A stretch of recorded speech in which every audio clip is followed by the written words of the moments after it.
Pouvant être cachées et montrées, ces phlébotomies révèlent surtout l'inconsistance des barrières symboliques entre contenant corporel et contenu psychique. L'épanchement a aussi pour fonction de prouver, comme le ferait une pièce à conviction, combien l'adolescente saigne secrètement dans la profondeur de son intimité identitaire.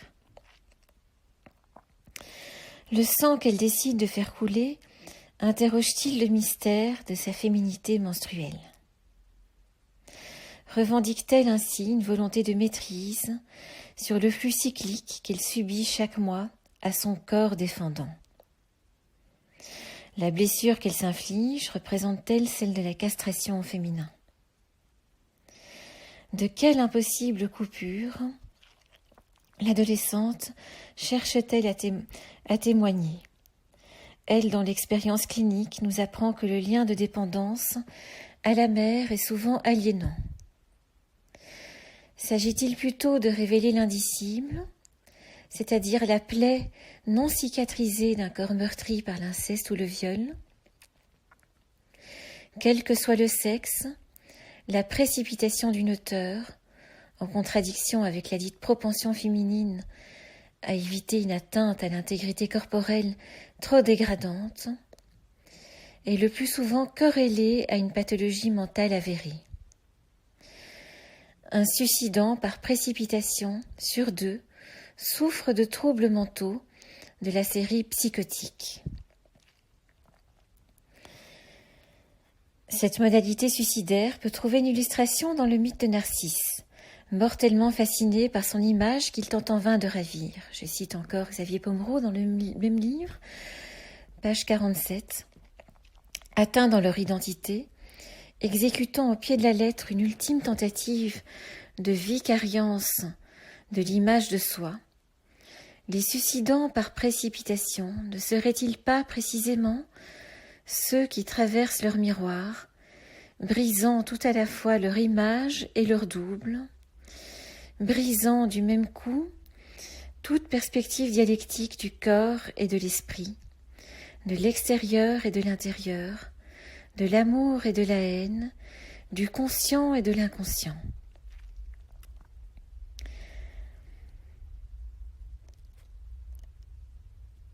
Nous pouvons aussi réfléchir à l'impact de l'évolution des technologies et au refuge croissant des adolescents dans le virtuel. L'évolution des technologies ces dernières années, notamment les supports offerts au grand public avec Internet, a des impacts considérables sur le processus d'adolescence. Actuellement, les adolescents se construisent dans un monde où la réalité ne se limite plus à ce qui est tangible. Immergés physiquement dans des stimulations sensorielles interactives produites par des artefacts technologiques qui leurrent leur perception, ils peuvent avoir le sentiment de se déplacer physiquement dans leur environnement virtuel, lequel devient un véritable espace de synthèse. En fonction de l'utilisation qui en est faite, cet espace peut favoriser la créativité, la rêverie, voire la socialité, ou au contraire empêcher cette créativité et entraîner une addiction au virtuel analogue à une drogue. En effet, l'excès de recours à ces techniques empêche le jeu et attache l'utilisateur à l'écran, dans une situation de dépendance particulièrement aliénante. L'investissement du virtuel, comprenant images de synthèse et jeux vidéo, peut être poussé à son paroxysme. L'adolescence est déjà en soi virtuelle, puisque tout jeune contient virtuellement un adulte à venir et peut en même temps jouer avec les possibles, avec les limites des nouveaux horizons, à commencer par les limites corporelles et celles du moi. En conquérant cette autonomie, il lutte aussi contre une peur de quitter l'enfance. L'investissement du virtuel à l'adolescence s'inscrit dans une quête de sens, alors que l'importance des changements corporels peut entraîner des vécus de dépersonnalisation. Mais à l'excès, cet hyper-investissement signe un refus de s'engager dans le processus d'adolescence et de s'acheminer vers le monde des adultes. Un surinvestissement du virtuel pourrait être compris comme un moyen d'échapper imaginairement au devenir adulte, une façon de différer l'expérience de transformation qu'apporte avec elle la puberté, de fuir sans mot dire l'avènement de mutations dont la perspective définitive fait peur. Le collage à des personnages virtuels signe une peur massive de la rencontre et l'impossibilité de jouer. L'usage de réseaux sociaux numériques offre la possibilité de se montrer en se cachant, à moins qu'il ne s'agisse de se cacher en se montrant. L'étalage de détails de sa vie personnelle et des photos peut viser à masquer une incertitude de soi, comme si l'affichage protégeait mieux ce qu'il faudrait tenir caché à tout prix, la fragilité narcissique. La peur de n'être pas ou plus aimé, voire de ne pas suffisamment exister, surtout d'après une conception où la vie se mesurait au nombre d'amis qui résultent sur sa page. La prothèse virtuelle vient comme pour pallier une incertitude de son être. Il s'agit de faire l'économie de la rencontre avec son propre monde interne. De surcroît, le monde virtuel repousse les limites entre vie et mort et laisse tout particulièrement libre cours au fantasme d'immortalité. Le passage à l'acte, à risque suicidaire, peut être d'autant plus favorisé par une illusion d'immortalité, tout en venant la questionner.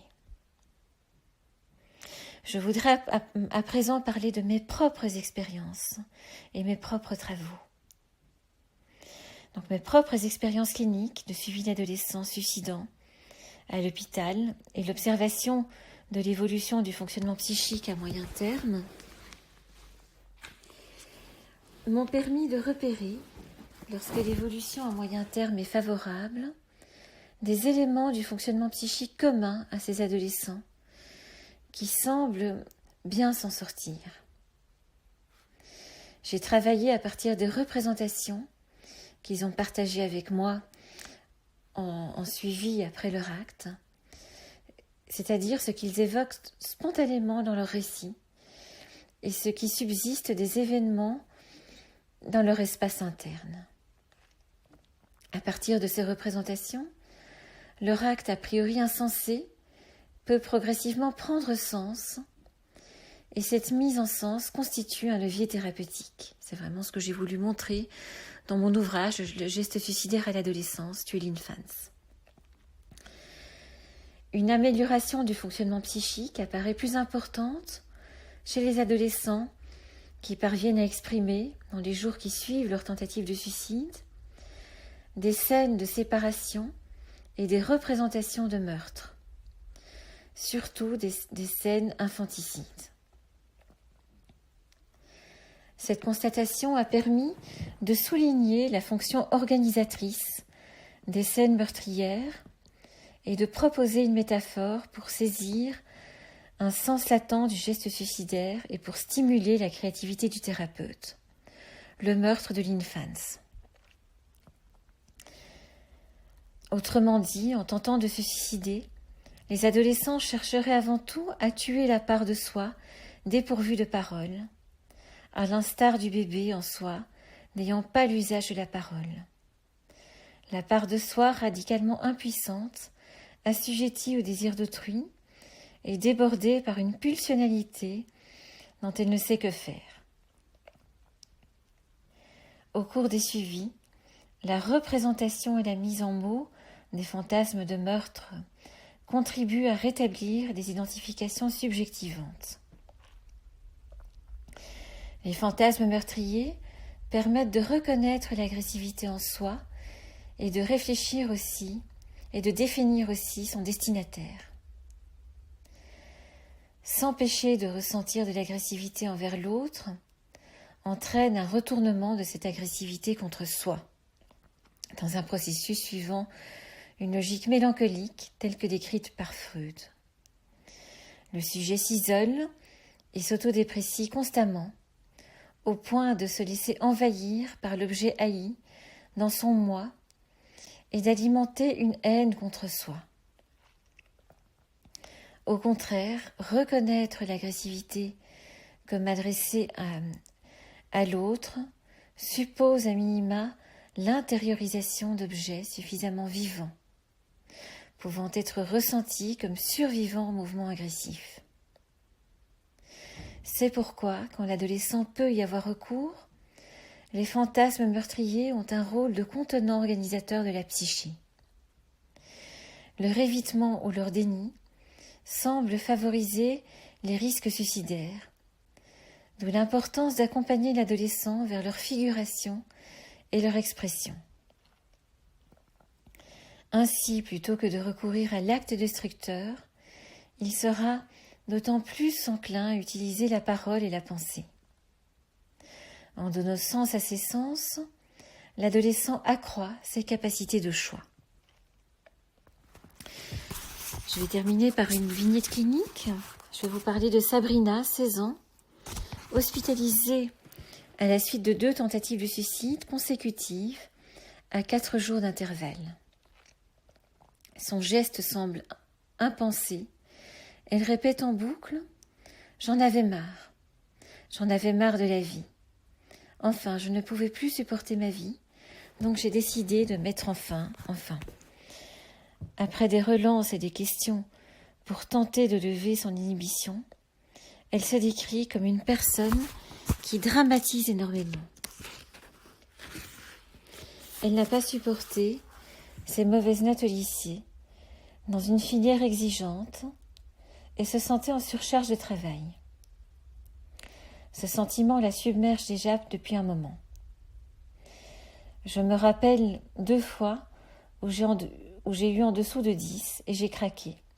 J'avais envie de sauter par la fenêtre.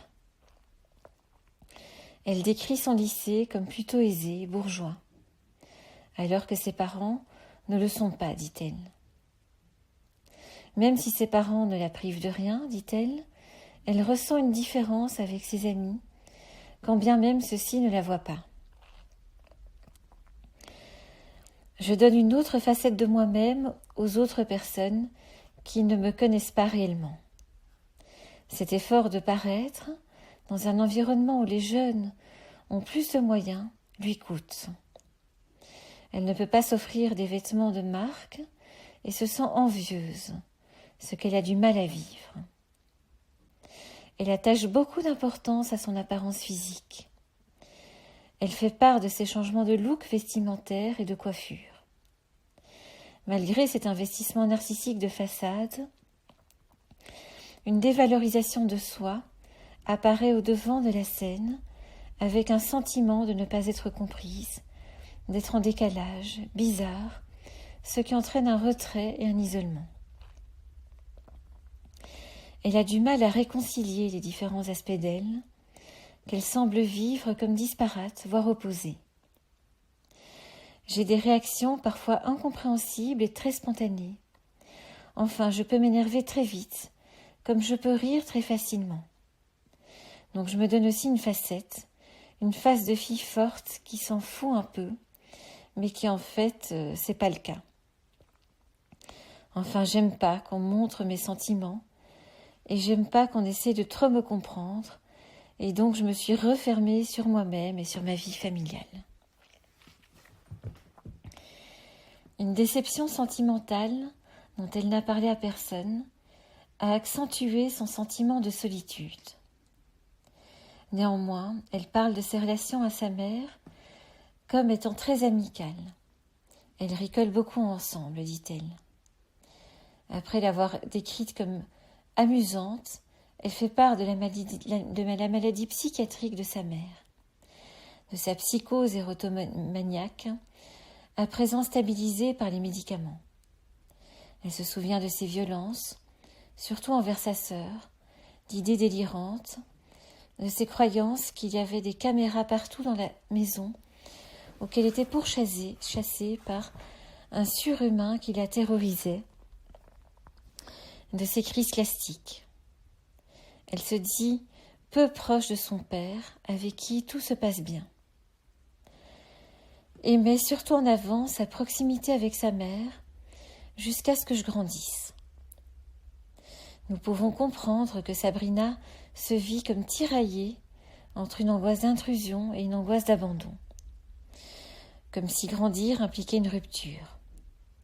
Elle se souvient aussi de périodes où elle ne supportait pas ses parents, surtout son père, parce qu'ils étaient tout le temps derrière moi et tout le temps à fouiller dans ma vie, sur mon portable, à regarder mes messages, à regarder dans mon agenda. Enfin, j'avais l'impression de ne pas avoir d'identité. Et en même temps, elle ressent le besoin de ses parents qu'elle trouve ultra compréhensifs depuis cette année. Sabrina semble vivre son désir et son refus de séparation avec ses parents comme un vrai dilemme. Elle se souvient de ce choc. Je suis rentrée chez moi pour déjeuner et mes parents n'étaient pas là. Donc je croyais que ma mère était chez son psychiatre parce qu'elle ne se sentait pas très bien. Et une demi-heure plus tard, il y a des policiers qui ont sonné, qui m'ont dit que ma mère avait fait une tentative de suicide. Enfin, ils m'ont dit que ma mère était passée par la fenêtre et m'ont tout de suite demandé si c'était possible que mon père l'ait poussée. J'ai dit non. Pour moi, c'était inimaginable. J'ai dit que c'était une tentative de suicide. Enfin, je ne savais pas. Mon père était en garde à vue au commissariat. J'arrivais pas à y croire et je me sentais vraiment pas bien.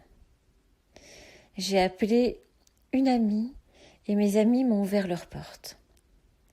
Quand je suis allée voir ma mère à l'hôpital, son visage était déformé. Elle avait la mâchoire cassée, du sang coagulé. Est-ce une tentative de suicide ou un accident provoqué par le père ? Le mystère demeure. Tombée du 5e étage, elle s'en est sortie miraculeusement. Sabrina relate. Je lui ai demandé « Ça va ? Comment tu te sens ? Pourquoi tu as fait ça ?» Et là, elle m'a répondu « De toute façon, je vais recommencer. » Je suis sortie parce que je ne pouvais pas retenir mes larmes et après, je ne savais pas où j'en étais. En revenant sur ses propres tentatives de suicide, Sabrina explique « Je voulais mourir, mais enfin, je voulais soit mourir, soit être coupée de mon entourage. En fait, j'avais même pensé faire une fugue, mais je ne savais pas où aller. Mais enfin, je ne l'ai jamais dit à mes parents. À propos du choix du moyen suicidaire, à chaque fois avec les médicaments de sa mère, elle raconte « J'avais vraiment peur d'avoir très mal. Et donc, je ne savais pas. J'en ai pris et bon, enfin finalement, je me suis lancée. Enfin, pour moi, c'était comme un dilemme. J'avais pas de solution. Et donc après, je ne pouvais pas savoir si j'allais mourir ou pas. Mais en tout cas, si je vivais, tant pis, et si je mourais, tant mieux. » La deuxième tentative de suicide a eu lieu un dimanche à l'heure de la sieste des parents. Vu que mes parents somnolaient, enfin, ils essayaient de faire une sieste, je suis allée prendre une boîte, enfin, très discrètement. J'ai pris plein de précautions et j'ai essayé de m'endormir. Les motifs étaient les mêmes que la première fois. Justement, ça n'avait rien fait. Mes parents m'avaient dit que si je voulais changer de lycée, je changerais de lycée. Mais je voyais bien qu'ils ne voulaient pas que je change, et moi c'était mon vœu. Je voulais changer d'univers, Je voulais être dans mon petit cocon avec des profs à moi. Enfin, une utopie en fait, quelque chose qui n'existe pas ou dans un pays imaginaire. Le geste suicidaire semblait s'imposer impulsivement à Sabrina, convaincue qu'elle n'avait pas d'autre choix. Bien plus que la mort, c'est une autre vie qu'elle semblait désirer. Le moment de sa tentative de suicide n'est pas anodin, durant la sieste des parents. Bien que ses parents somnolassent, nous pouvons y voir une attaque de la scène primitive.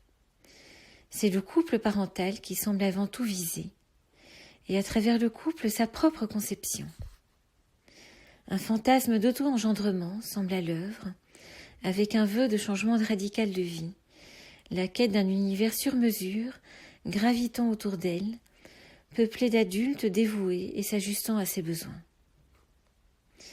Un tel fantasme peut être compris comme une tentative d'affirmation de soi et de dégagement d'un sentiment d'emprise des autres. Assignée à une position parentifiée, où elle se doit de secourir une mère fragile et imprévisible, Sabrina se voit privée d'autres figures parentales, secourables et réellement attentives à elle. Elle semble tenter de s'extraire d'un climat familial qui pourrait être qualifié d'incestuel.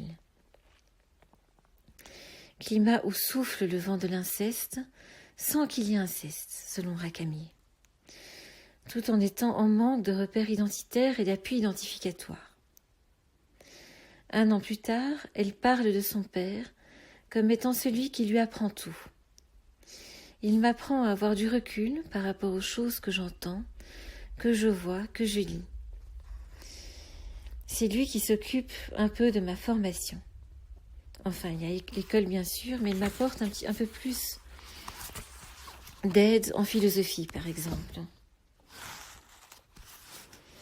Souvent, on a des grandes conversations sur la rhétorique et tout ça, et j'aime bien lui montrer que je peux tenir un débat avec lui, et que moi aussi j'ai des arguments, et que parfois je peux ne pas être de son avis. Elle exprime aussi une vision plus apaisée de sa mère, apparaissant plus étayante. On plaisante, c'est elle qui me nourrit, qui s'inquiète pour moi. Elle ressent dans l'ensemble une plus grande confiance en elle, même si celle-ci tend à fluctuer en fonction des notes. Elle ne peut s'empêcher de culpabiliser, encore quand elle se vit comme agressive. Je pense être une personne assez agressive, mais pas physiquement, mais verbalement. Je sais que je peux blesser quelqu'un, pas en l'insultant, mais je ne sais pas. Parfois, je peux être une méchante avec les gens et ça me fait de la peine. Mais j'essaie de me contrôler. Enfin, parfois, je m'énerve contre des personnes et c'est vrai que je peux être méchante avec elles, finalement. Alors que peu après son acte suicidaire, elle ne parlait guère de son père, et uniquement en le dévalorisant, un an plus tard, elle semble trouver en lui un étayage, avec une forme d'idéalisation. Par ce soutien, elle investit davantage les apprentissages intellectuels, ce qui semble faciliter l'accès vers la sublimation. L'on sait l'importance de la sublimation comme mécanisme permettant de tolérer les conflits intrapsychiques.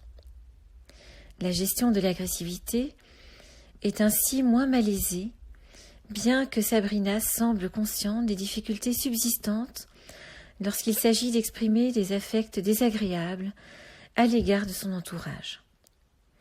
Cette évolution à moyen terme est de bon aloi. Par son acte, l'adolescent ne cherche pas tant la mort qu'une autre vie. D'une part, il est déçu de sa vie actuelle, qu'il ressent comme trop éloignée de son idéal. D'autre part, la réalité même de la mort est rejetée. Les mondes virtuels dans lesquels les adolescents tendent à se réfugier renforcent de surcroît de tels fantasmes d'immortalité et d'auto-engendrement. Les changements pubertaires, inédits, suscitent chez l'adolescent des tensions entre une quête affichée d'indépendance et une indicible angoisse de quitter le monde de l'enfance et de se séparer des figures parentales. Lorsque l'angoisse de perte est trop envahissante, de telles tensions échouent à se conflictualiser sur la scène intrapsychique et provoquent un vécu de détresse, voire une douleur insupportable. Tout écart entre les réalités perçues et les attentes devient abyssal, et dès lors aucun conflit entre les ressentis en soi ou entre soi et autrui n'est toléré. L'adolescent se sent dépassé par des angoisses et des émotions envahissantes. Dans le but de les maîtriser, il recourt à l'agir, comme si cela pouvait éviter qu'il se sente gouverné par les transformations pubertaires qu'il vit, et ce moyen est illusoire. Les conflits, au lieu d'être dialectisés pour permettre à une relation d'évoluer, deviennent déchirures au risque d'entraîner des ruptures relationnelles. Conflictualiser suppose aussi une capacité de dialogue. Parler, s'exprimer, c'est prendre le risque d'être en désaccord avec l'autre et avec soi-même. L'intolérance au conflit entraîne un évitement du recours à la parole, ce qui laisse d'autant plus peser les non-dits. L'adolescence semble perdre tout moyen d'expression verbale. L'agir s'impose alors, mais il est à comprendre comme une ultime quête de sens. Avec ma pratique clinique, j'ai fait l'expérience de l'importance d'un suivi durant les mois qui suivent un geste suicidaire et de la mobilisation psychique possible, comme si l'acte portait en lui-même les prémices de changement en quête de verbalisation, à condition bien sûr que l'adolescent trouve un interlocuteur dont l'écoute et les relances favorisent contenance et mise en sens. Voilà, nous arrivons au bout de ce semestre de cours magistraux de clinique de l'adolescence. J'espère que vous avez eu du plaisir à recevoir cet enseignement. Et donc, je vous donne rendez-vous très bientôt pour notre dernière discussion, échange de ce semestre. Alors, ce que je vous ai dit là, le cours d'aujourd'hui est résumé dans mon nouvel ouvrage qui vient de paraître, qui paraît d'ailleurs là, ce 9 décembre, en librairie, dans toutes les librairies. Donc, il s'agit du nouveau Que sais-je sur le suicide, avec une belle préface de François Ladame, dont j'ai abondamment cité les travaux, très importants sur les tentatives de suicide à l'adolescence. Donc je suis particulièrement honorée de sa préface. Et voilà, les Que sais-je sont une belle collection qui existe depuis longtemps. Et je suis très honorée d'avoir été choisie comme auteure dans cette belle collection. La particularité de cette collection est que ces ouvrages sont vraiment très peu onéreux. Là, ce volume coûte 9 €, c'est une modique somme. Donc voilà, j'espère que vous aurez du plaisir à découvrir cet ouvrage. Et si le sujet vous intéresse, je pense que il passe en revue de manière concise l'essentiel des problématiques suicidaires. À très bientôt, au revoir.